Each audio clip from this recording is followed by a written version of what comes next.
Hello Radha स्वामी family, कैसे हैं आप सब। उम्मीद करती हूँ आप ठीक होंगे। चैनल को लाइक करें, सब्सक्राइब करें। आपके चैनल पर आपका बहुत बहुत स्वागत है और आपके चैनल को आगे बढ़ाना है, सब्सक्राइब करना है, कमेंट करना है, शेयर करना है और वीडियो को पूरी जरूर देखना है।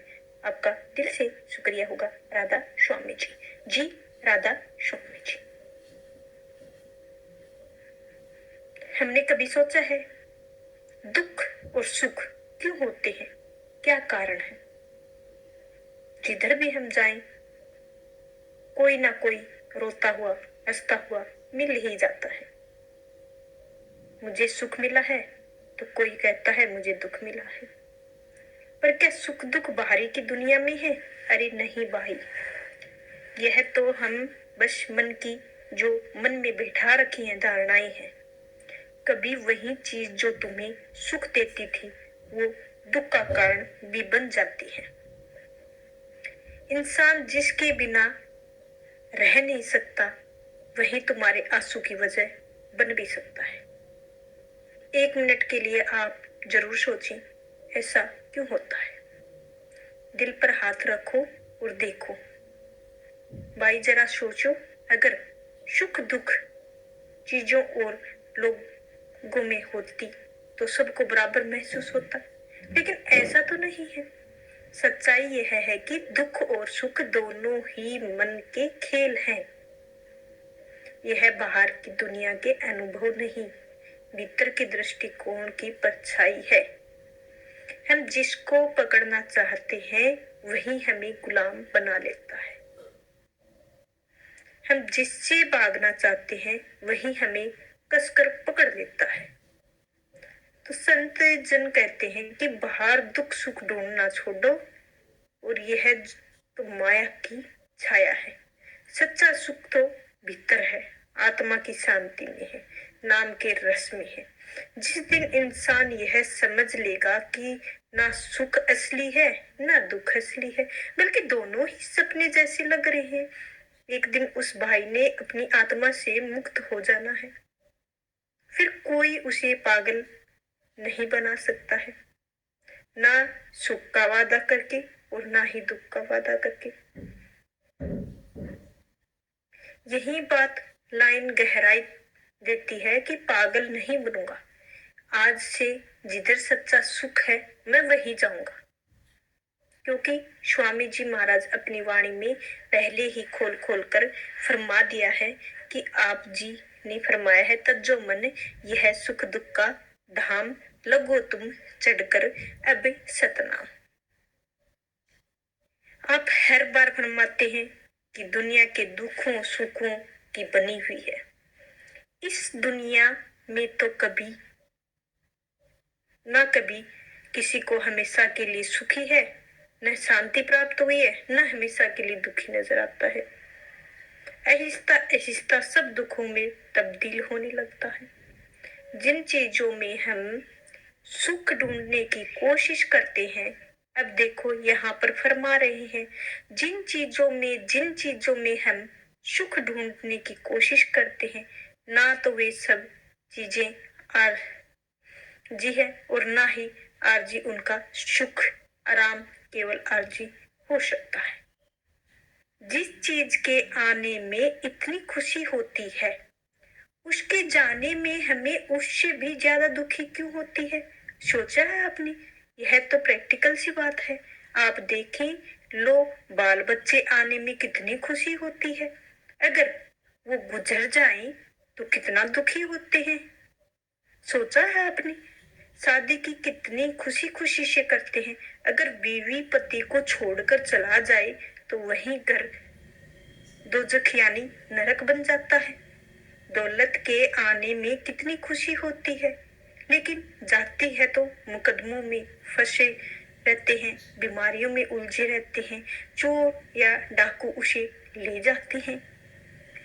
वक्त हम कितने भी दुखी हो जाते हैं, हुकूमत की कुर्सी मिल जाती है, हम कितनी खुशी महसूस करते हैं, अगर लोग उठाकर जेल खाने में डाल दें या हमारे गले में जूतों का हार पहनाना शुरू कर दें, अखबारों में हमारी निंदा बुराई करनी शुरू कर दें, तो वही कुर्सी हमारे लिए कितने दुख का कारण बन जाती है। अब स्वामी महाराज जी समझाते हैं कि यह संसार भी भाई आरजी है, इसका सुख शांति भी आरजी ही है, हो सकता है। जब तक हम वह चीज नहीं मिलती है जो कभी नाश नहीं होती है, फना नहीं होती है, जब तक हम उसका अपना ना बना ले, तब तक हमेशा के लिए सुख और शांति किस तरह हासिल कर सकते हैं। भाई हमेशा रहने वाली कौन सी चीज है? अब विचार करना, हमेशा रहने वाली चीज तो केवल केवल परमात्मा ही है, परमेश्वर है, वाहे गुरु है, अकाल पुरुष हैं, जिसके हजारों नाम अनेकों नामों से हमने अपने प्यार में आकर रखे हुए हैं। जब तक हम मालिक की भक्ति करके मालिक से विशाल नहीं करते हैं, हमारा सुख और शांति हासिल करने कभी भी सवाल पैदा ही नहीं हो सकता है, कभी नहीं हो सकता है। गुरु अमरदास जी कहते हैं, जिन पर जाता अपना से सुख है भाई, जो शख्स अपने घर पहुंच जाते हैं वे हमेशा के लिए सुखी हो जाते हैं। अपना घर वही है जहां परमात्मा रहता है। कहते हैं, फिर सच्चे थे सदा सुहागन, हमारी आत्मा स्त्री है, वह परमात्मा के पति हैं। जब तक यह आत्मा रूपी स्त्री परमात्मा रूपी के चरणों तक नहीं जाती है, पहुंचती है, तब तक सुहागिन नहीं हो सकती है। इसका मरण जन्म के दुखों से छुटकारा नहीं हो सकता है। स्वामी महाराज जी समझाते हैं, सूरत सुन बात, रे तेरा धनी बसे आकाश। ए आत्मा, तेरा पति वह परमात्मा है, वह सचखंड में बैठा है, तू माया के जाल में यहाँ फंसी हुई है।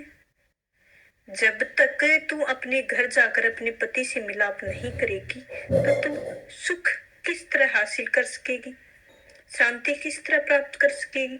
इसीलिए भाई, हर एक महात्मा हमारे अंदर केवल केवल मालिक से मिलने का शौक और प्यार पैदा करता है। जब तक मालिक की भक्ति करके मालिक के मिलाप नहीं करते हैं, तो असली मायने में सुख और शांति हासिल नहीं हो पाती है।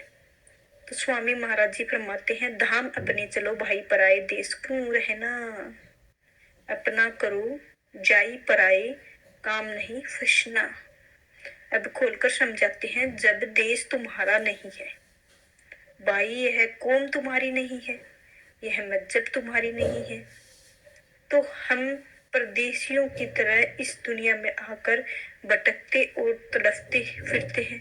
हमारा देश सचखंड है, हमारी कौम सतनाम है, मालिक का इश्क है, प्यार है।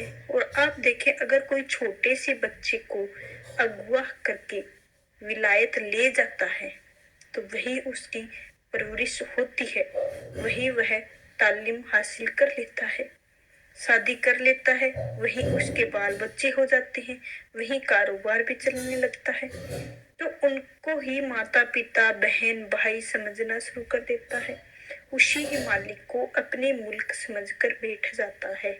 कोई उसके अपने मुल्क या व्यक्ति विलायत में जाता है, वह उसके साथ प्यार करता है, उसका भरोसा प्राप्त करता है, वह उसको प्यार से समझाता है कि तेरी असली माता पिता हिंदुस्तान में है, तेरे लिए तड़फ रहे हैं, तो भाई तेरे बहन हैं, वो हिंदुस्तान में तुझे याद कर रहे हैं, तेरा मुल्क हिंदुस्तान है। उसके अंदर माता पिता और बहन भाइयों का प्यार जाग उठता है, अपने वतन का प्यार या देशभक्ति जाग उठती है। वह सब कुछ छोड़कर उस आदमी के साथ हिंदुस्तान वापस आ जाता है। इसी तरह भाई, इसी तरह संत महात्मा हमें आकर समझाते हैं कि जिस दुनिया को तू अपना घर, अपना दीन ईमान समझकर बैठा हुआ है, उसी में कुछ तुम्हारा नहीं है। दुनिया नाश हो जाना है और फना हो जाना है। इनकी शक्लों के साथ तुम्हारा गर्जों का प्यार है, केवल लेन देन का संबंध है। तुम्हारा असली सिर्फ और सिर्फ एक परमात्मा है, परमेश्वर है। जब तक तुम उसकी भक्ति करके उसके साथ मिलाप नहीं करोगे, तुम्हारा देह बंधनों से मरण जन्म का छुटकारा कभी नहीं हो सकता है, किसी हालत में छुटकारा नहीं हो सकता है। गुरु अर्जुन देव जी कहते हैं, जिन तुम भेजे तिन्हें बुलाए, सुख सहज सेते करे आए आओ। जिस परमात्मा ने इस दुनिया की रचना की है, उसी ही ने मालिक ने मुझे तुम्हारे पास भेजा है, और तुम मेरी बात मानो और मालिक की भक्ति में अपने घर वापिस चले जाओ। तुम सच्चा सुख, सच्ची शांति हासिल करोगी, और हम बेटे बेटियों के, कौमों महजबों के, मुल्कों के मनाई बढ़ाई में, शराबों कबाबों में, लज्जतों हुकूमतों में, नशों में सुख ढूंढते हैं। भाई सुख ढूंढते हैं, जितना इसके अंदर है हम सुख ढूंढने में लगे हुए हैं, उतने ही दिन रात ज्यादा दुखी होते जा रहे हैं। शादी होती है, मन में कितनी खुशी महसूस होती है, उसी ही के साथ अनबन हो जाती है तो मनमुटाव या झगड़े शुरू हो जाते हैं, तो मन में डर पैदा हो जाता है कि मेरा साथी कहीं बदकार ना हो जाए, जुआरी ना हो जाए, मुझे छोड़कर चला ना जाए, फजूल खर्च ना शुरू कर दे, अड़ोस पड़ोस से लड़ना ना झगड़ना ना शुरू कर दे। जिस चीज का मन में भय पैदा हो जाता है, डर पैदा हो जाता है, वही हमें दिन रात चिंता में फंसा देता है।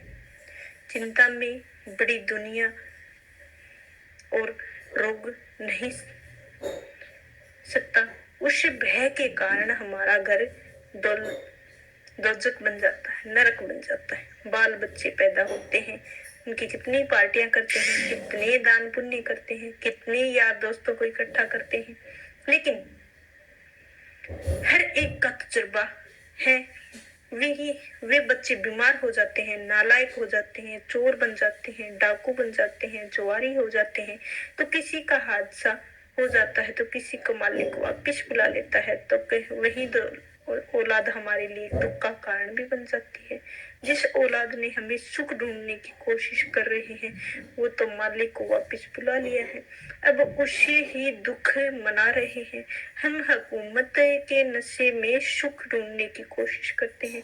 हुकूमत में नशे में जिस वक्त लोग हमारी वाह वाह करते हैं, हमारे जुलूस निकालते हैं, हमारा मन फुला नहीं समाता है, लेकिन उन लीडरों में मिसाल जो हमारी आंखों के आगे है, उनका हम गोलियों का शिकार बने रहे हैं, पकड़ पकड़ कर जेल खाने में डाल देते हैं, अखबारों में उनकी मिट्टी पलीत भी हो जाती है। वही मानव बढ़ियाई आखिर के लिए दुख का कारण भी बनकर खड़े हो सकते हैं। मान बढ़ाई फिर हम धन दौलत सुख ढूंढने की कोशिश करते हैं। देखो इसको रखने में कितने कितने दुख और मुसीबत सहनी पड़ती है।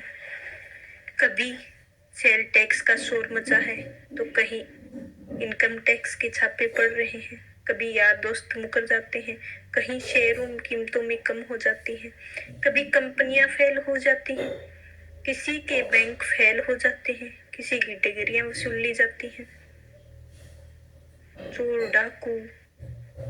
फिर भी हम इस दुनिया के ऐसो विरासत में सुख ढूंढने की कोशिश करते रहते हैं। यह चीजें शायद खाने पीने में बहुत अच्छी लगती होंगी, लेकिन जब जिस्म में बीमारियों का हिसाब कितना देना पड़ता है, तब होश आता है कि यह सुख का कारण या दुख का कारण इन चीजों से हमें सदा के लिए सुख नहीं मिलता है। स्वामी महाराज समझाते हैं, तज्जो मन यह दुख सुख का धर्म परमात्मा ने इस दुनिया के दुखों और सुखों की बनाई हुई है। यही गुरु अर्जुन देव जी का तजुर्बा है। रतसोग का नगर का यह किया है, यह जो भी रचना है आप आंखों से देखते हो भाई, यह परमात्मा के दुखों सुखों की नगरी बनाई हुई है। कोई इंसान ऐसा नहीं है जिसको हमेशा के लिए सुख प्राप्त होते हो।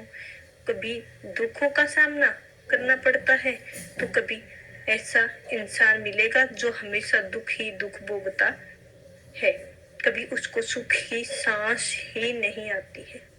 10 दिन सुख के मुकर जाते हैं, थोड़ा बहुत दुख सामने करना पड़ जाए, 10 दिन दुख के गुजरने पड़ते हैं तो थोड़ा बहुत सुख की सांसें आ जाती है। तो अपनी अपनी मिसाल है, इसको समझाया है। और आपको कितना अच्छा लगा है ये छोटा सा सत्संग जरूर कमेंट में बताएं। राधा स्वामी जी। जी राधा स्वामी जी।